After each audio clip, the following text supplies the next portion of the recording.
ושבע, כן. הלאה.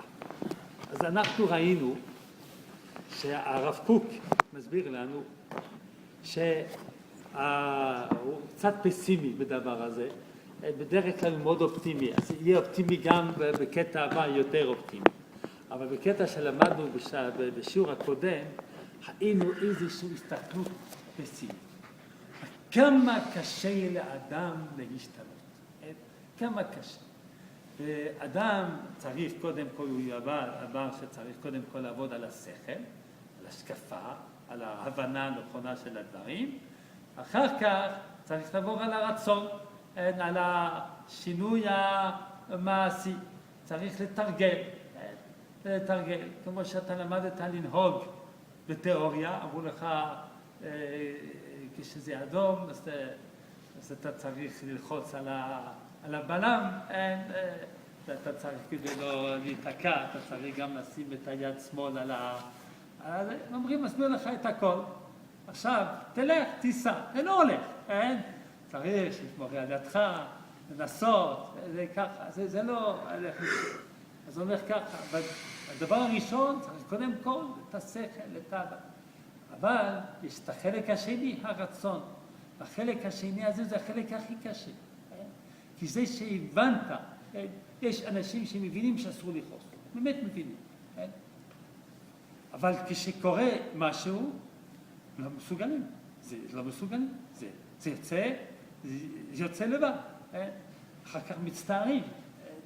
יש בעלים ככה עם הנשים שלהם שכועסים.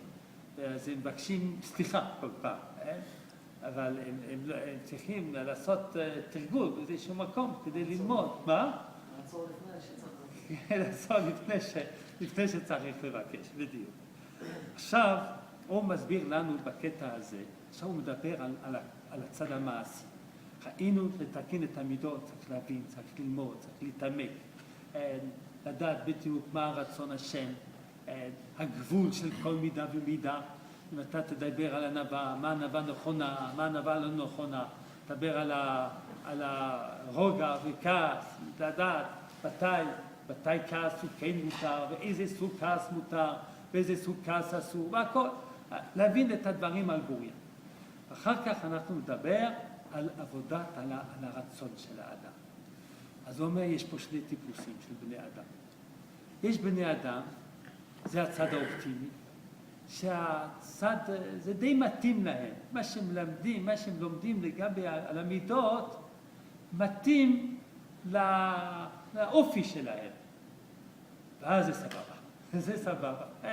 כי אז הם לומדים, זה מתאים לאופי שלהם, אז הם יכולים לפתח את זה בצורה נפלאה. ויש מי, עולנו, שהאופי שלו, יש אופי באדם. גם הרמב"ם כותב, שכל אדם נולד עם איזשהו אופי. לכן אי אפשר לשפוט בני אדם. כי כל בני אדם שונים בהתמודדות שלהם עם החיים. זה התמודדות, לפעמים יש התמודדות קשה מאוד, בגלל האופי. אז והנה כוח הרצון המעשי, הרצון המעשי, שמדברים עכשיו לשנות את המידה. מקבל הדרכתו מאת השכל, כמו שאמרנו, השכל הוא הראש, הוא הגיבור, הוא המנהיג. מכל מקום, אם יהיה האדם בעל רצון טוב מעיקרו, זאת אומרת, מתאים, זה מתאים, מה שהוא לומד, מתאים לטבע שלו. או שהרגיל עצמו בצד חכמים ליפול לטוב, או כפי יש לו חינוך טוב של כמה וכמה שנים, תתרגל לזה. אז יהיו פעולותיו טובות וגדולן וערכן מאוד, ויוכל להצמיח ישועה ותהילה. הוא יש לו מזל. הלימוד שלו הוא יעצים מה שנמצא אצלו באופי. עכשיו, אבל אם קדם הכוח השכלי מבלעד הזה, הצד השכלי, ההבנה, הייתה בלי שום תיאום עם מציאות האופי של האדם. אף על פי שהשקפתו טובה ורצויה, מכל מקום הוא רחוק מדרך פעולה מיושבת. יהיה לה מאוד מאוד קשה לשנות. לכאורה אתה קורא את זה, זה נורא מייאש. מה הכוונה עם קדם הכוח השכלי מבלעד? אם קודם הכוח השכלי מבלעדי זה. זאת אומרת, יש לך את ההשקפה הנכונה, בלי שיש לך את הכלים המעשיים ליישם מה שאתה לומד. זה רק תיאורטי, אבל אין לזה הד למציאות האופי שלך. כאילו רוכשים תוך כדי. כן, אבל זה הוא אומר, אבל יש פה שני סוגי בני אדם, מסביר לנו הרב קוק. יש אדם שבטבע שלו זה מתאים למה שהוא לומד. ואז זה קל לו, הוא לומד, זה קל לו ליישם, זה קל לו ליישם. יש אדם שקשה לו ליישם, הוא גם לומד, הוא גם חכם, הוא גם מבין את הכל, מבין את הכל. אחרי רב אבינר דיבר איתי פעם על אדם שאני מכיר, שהיה בעל קצת קשה, אז הוא אמר לי, הוא צריך טיפול, למה? הבן אדם הזה הוא תלמיד חכם, הוא יודע בדיוק מה נכון לעשות, הוא יודע בדיוק מה נכון לעשות. אז זה לא בעיה, לא צריך ללמד אותו מה נכון לעשות, הוא יודע יותר טוב ממני, יותר טוב ממך. אלא יש לו כוח, יש לו משהו בתת הכרה שלו, באופי שלו, שהוא מסתכסך כל הזמן, כל הזמן. בלי טיפול לא יהיה לך. כמה הוא צדק. זה ככה. זה קשה. אז האמת היא, חשוב להבין את זה. כי כדי לפתור בעיה, צריך להכיר את הבעיה. הדבר הכי מסוכן, שאתה לא מכיר את הבעיה. אתה לא מכיר את הבעיה, אתה לא יכול לטפל. אתה צריך לדעת, אני מתאים לאדם לדבר הזה, זה קל לי, אני יכול להשתנות בקלות. זה קשה. אז אני אצטרך לעשות עבודה יותר גדולה. אחר כך הוא יגיד לנו אופטימיות, כי אנחנו סך הכל אנחנו טובים לפי אמנת הרב קוק, ובנשמה שלנו הפנימית. לכן זה אפשרי, זה לא שזה ייאוש גמור, זה אפשרי, אבל זה מבקש עבודה גדולה. כי אם במעל גדול, הוא כמו מעשה קוף.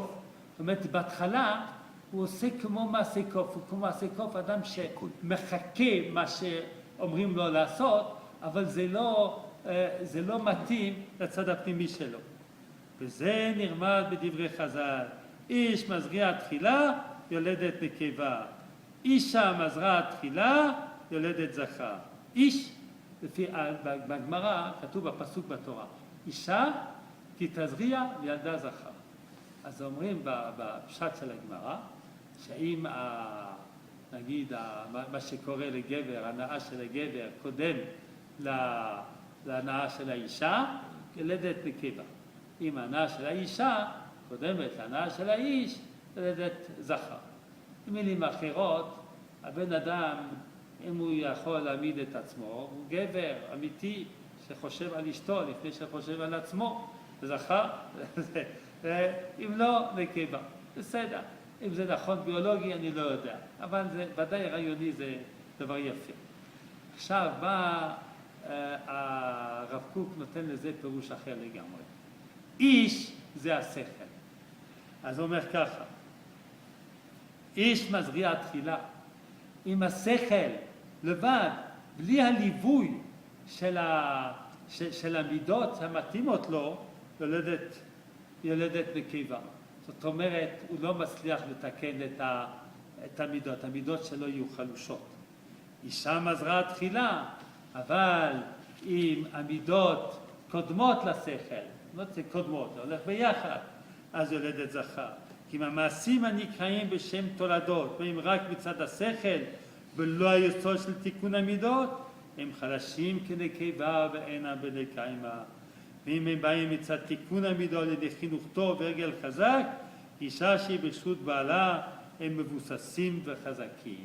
אז הוא מסביר לנו את הבעייתיות, כי כדי לפתור בעיה צריך להכיר את הבעיה.